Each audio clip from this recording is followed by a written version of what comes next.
It's the time to get down.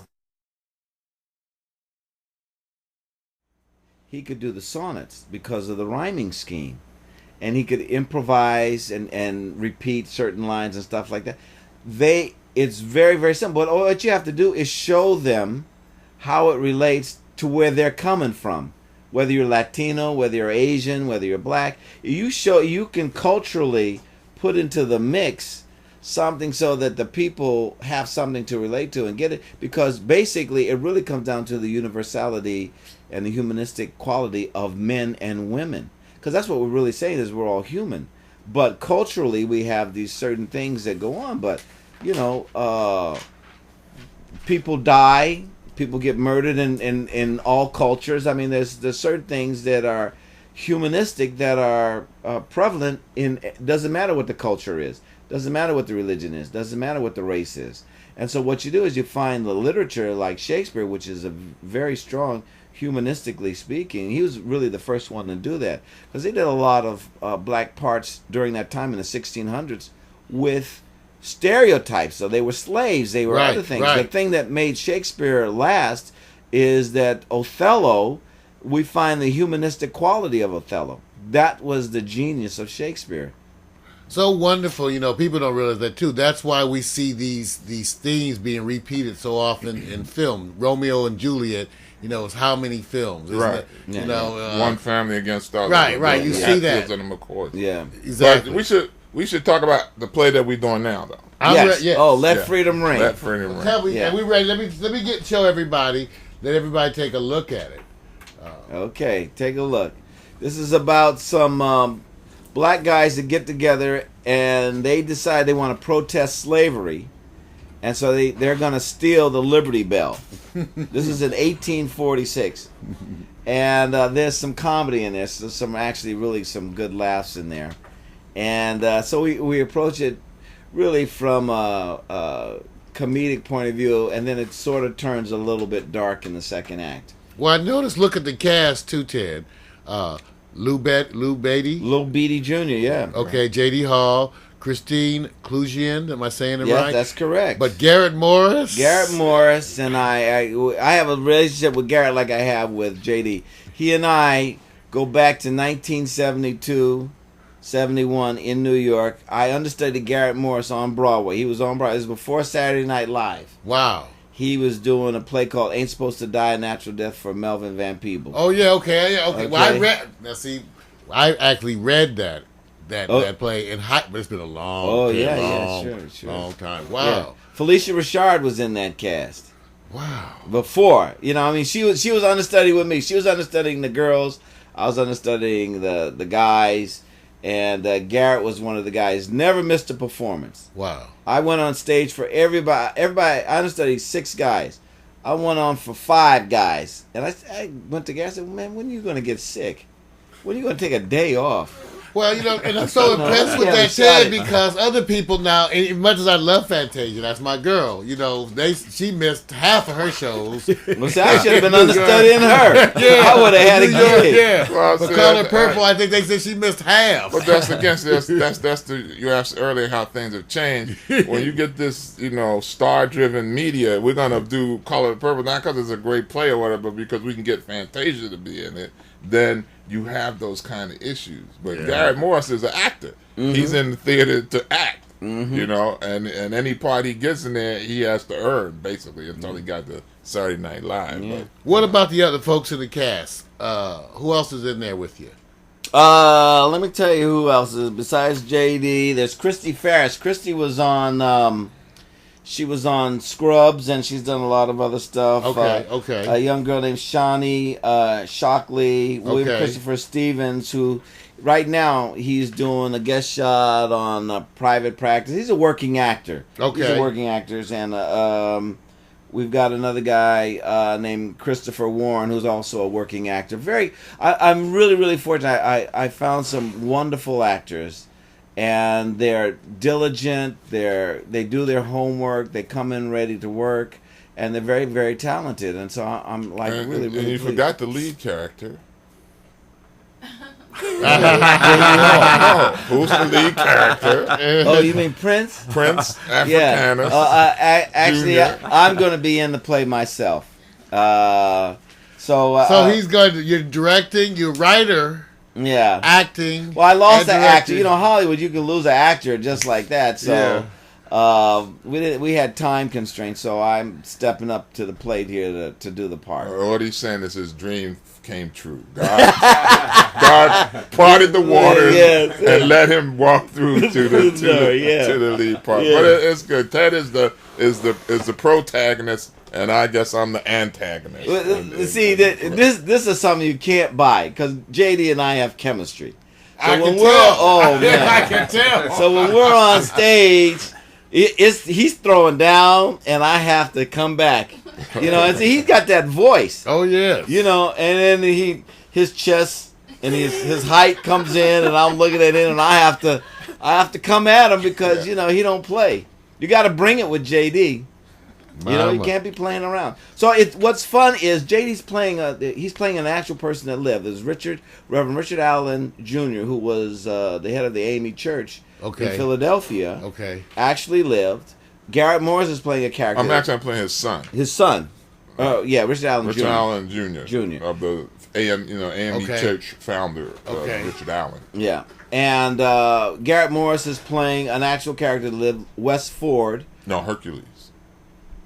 Oh, Hercules, that's right. Garrett is playing Hercules. Who's playing West? Oh, Lou Beatty. Lou Beatty. Lou Beatty's playing West. Okay. West Ford was the son of George Washington. Huh. That many people don't realize that George Washington had a black child. No, we don't. Probably more folks than we know, huh? Yeah. They may suspect, but we got the proof. Yeah, we got this is documented. Okay. So that character's in the play. Garrett Morris is playing a character named Hercules, who was Washington's cook, who kind of bamboozled Washington and got away. And he lived to be very old, and so we're putting Garrett is playing that character in the play. So what I've done is I've worked... And your character? My character, Prince Africanus, is the grandson of Prince Hall. And for those Freemasons that know who Prince Hall is, every time you see the word Prince Hall on a Masonic lodge, that's a black lodge. Ha. Did you know that? No. Yeah. I told you we would learn today. I told you. Prince Hall. When you see, they say Masonic Lodge, Prince Hall, so and so. Those are black Freemasons. And so there was a black man in the 1700s. His name was Prince Hall. He founded the Freemasons, and I'm playing his grandson. Okay. You know, I'm loving this, Ted. Such a historical perspective. Obviously, you put research. Oh yes. That's why. And by the way, for people who want to go see, I checked, and you can get the lectures at the Inner City Cultural Center. Those lectures are available up on YouTube. There were a number of them for people to watch. Is that right? Right. And Oh, yeah. so very, very good stuff, Ted. I can see your whole community's side coming up. But so much research. So what drives you? What drives both of you, you know, to bring these type? Because this is, you know, a certain kind of quality element. It's a certain type of culture. It's exposure to higher levels of thinking, of writing, of acting. What really fired you up to bring this to the people out there? Well, unique. I'm retired, you know, and I was home retired. And so I was traveling back east, and Ted called me and said, "Hey, look, you know that play you read for me? I want to put it up." And said, "I'm thinking like around August, you're gonna be available?" I said, "Yeah, you know, unless I get a job somewhere, I'm gonna be available." And so he dragged me out of my retirement. Yeah, but you know, I want to. First of all, you want to work with people you like. Oh, hell yes. You know, that's the first thing. Hell yes. And then if they're talented, you go. That's a win-win situation. So I mean, I know this man's work. I've known him for years, and he's diligent. He's a committed actor, and I can count on him. And so that's the first thing is I want to work with someone I know I like and I can count on. And that's JD. And we have fun, you know what I mean? And the other thing about it is you want to have, when you're doing theater, you want to have fun. There's the only reason to do theater is to have fun. If you can make money, that's great too. But to have a headache and then, you know, not have any fun, what's the point? So I wrote this play. I know that JD can deliver the goods. I know that. There's no question because I've seen him do it over and over and over again. So what I try to do is assemble a team that I know that can deliver the goods. Garrett Morris. I know that Garrett Morris. like Wait his till you words. see him in this Team, play. team. Yeah, it's teamwork. But I think what the era in which we came up, we had to prove things. You know, people are gonna say, "Well, George Washington's never had a black son." Right. You know, so we have to prove stuff all the time. Right. So, for instance, like that, what I've done is I put a bibliography in my program. Because people come up to me after the play and say, well, you know, I don't, that part with this happening, I don't believe that. I said, well, That's if you wonderful. read this book here, you'll find that information. You know? Man. But that's coming up, that's what Malcolm X used to do. Right. When Malcolm X would spew out facts, he would say, I got that, this is where I got that information. That's why I learned that. I learned that from Malcolm X, is because he would then, because people didn't believe him. That's right. You know, he was saying stuff at a time about black people that when he told people what they did to slaves to break slaves, Right. they didn't believe him. Exactly. And so he said, well, no, this a white man wrote this. It's in this book right here. You read that.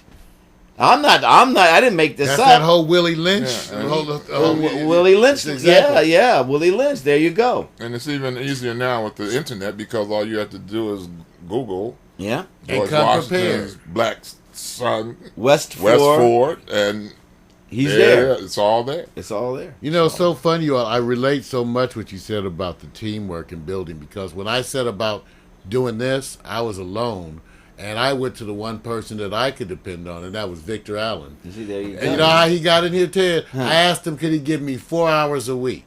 I said, dude, I'm doing this project. I just need some help, because I look up and I'm alone again. yeah. You know, when you do stuff, when you do, yeah, when yeah. you, No, I I know you understand know. it. You wait, you look up, you Yeah, alone. Yeah. I said, could you give me 4 hours? And hence, now you have a brother over there working 2 switchers. And you know what's so funny, Ted? Like you said about hard work. You know, when it came to instruction, he came and asked me where was the camera, and then about a day later he came back and asked me where was the manual. None of that did I teach him. He taught himself. Is that right? So that gets back to how we old school. Yeah. And I'm saying that because we run into so many young talent here, and so many of them seem to have forgotten about the idea of homework or practice. Yeah. Even some of the people that come on to do the shows, when we talk about how to prepare, you know, just simple things like trying to vision, see yourself doing what you have to do. These are the kind of things that you see, and what they don't get the ABCs sometimes, like you did, like you all did, having to play these roles, test yourself in things that are uncomfortable. Mm-hmm. They don't seem to want to do that the same way today. That's, again, I think a function of the changes that we were talking about with the Inner City Cultural Center. They had 5 theaters in there? Yeah, man. And there was every black actor in town and half the white actors in town. Well, also Asians and Asian Latinos. and Latino Because actors. it was We the all- inner city cultural. Center with C. Bernard Jackson, Right. Who's passed on. May Allah have mercy on him. He kind of built this with some other people out of the ashes of the Watts riot in '65. And that was long before I got to California. But when I got here, it was in place. And I had a place I could go and work out and work, and they had short play competitions, one of which I won. I placed in a couple of others. They had songwriting competitions that I could get into. It was a place where young, upcoming, basically minority talent, if you want to use that word, could go and learn this craft. And be challenged. As Ted said, you had to throw down. You couldn't come in there with no mess. Yeah. You had to come in there ready to deal. I mean, Glenn Turman was there. That's why the first time I ever saw Aretha Franklin was doing Hamlet. Yeah. We had a rehearsal and Aretha came in. Everything stopped, man. Yeah. And she bought lunch for everybody. Is that right? Yeah, don't you remember that? No, I wasn't there. You were the director. No.